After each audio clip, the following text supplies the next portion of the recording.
Hello everyone.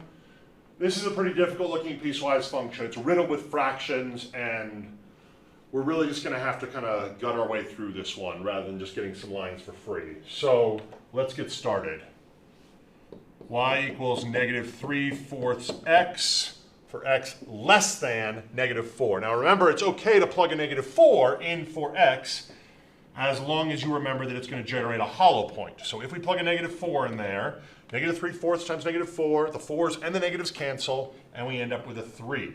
So we can plot the ordered pair -4, 3, as long as you remember that's going to be a hollow point on the graph. -4, 3 is going to be a hollow point. Now this piece of the graph keeps shooting off to the left forever and ever and ever. We're going to need a second point. We're going to need an x value that is less than -4. Some people might say, let's use -5. It's the next logical one to use. However, if you use a -5, you're going to end up with a horrible fraction that we don't feel like dealing with. So I want to pick something that is less than -4, that is easy to divide by 4. In other words, -8. Because when I multiply -8 times -3/4, the negatives cancel, but 8 divided by 4 is just going to be 2. So I'm going to end up with 6. So I get a nice clean point, which will be solid, but it's not the end point because it keeps going forever and ever and ever. By the way, you can do a little safety check to see if you did it right here. Down 3/4, just like the slope says it should be. So that's good to know. Okay, we connect these dots. The graph keeps going off to the left forever, so we put an arrow to show that it keeps going.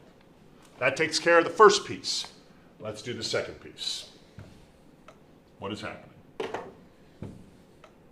Okay. Y.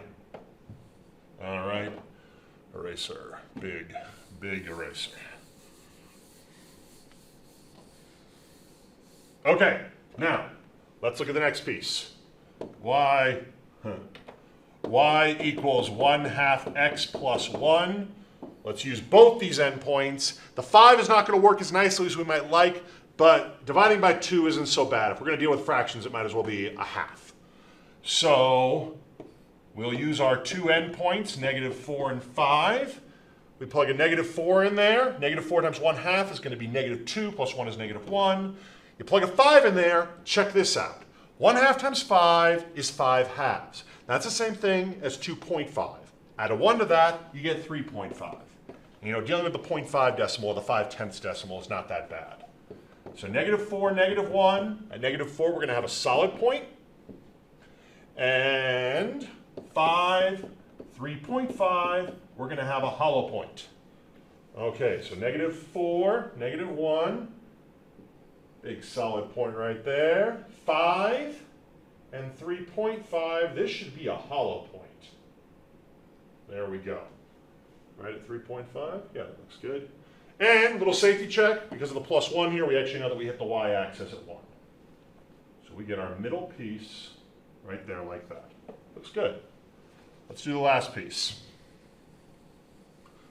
Well, I'm not really in the mood to be dealing with the fraction 1/5, but you'll notice the good news is, and we do get a bit of a break on this part, that the two endpoints, both of which have an equal to, so they're going to be solid points, are 5 and 10, both of which are numbers that are easy to divide by 5.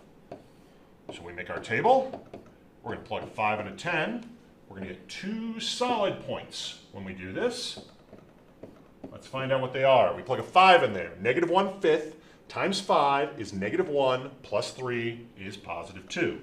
You plug a 10 in there. -1/5 times 10 is going to be -2 plus 3 is going to be 1. So we get 5, 2, and 10, 1. Let's see if those look good over here.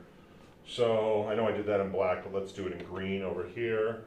So we got 5, 2. Solid point, you said? Yep. And we've got 10, 1. Now it might look a little bit weird, but if you look at your slope, -1/5, we're supposed to be going down 1 over 5, down 1 over 5, down 1 over 5.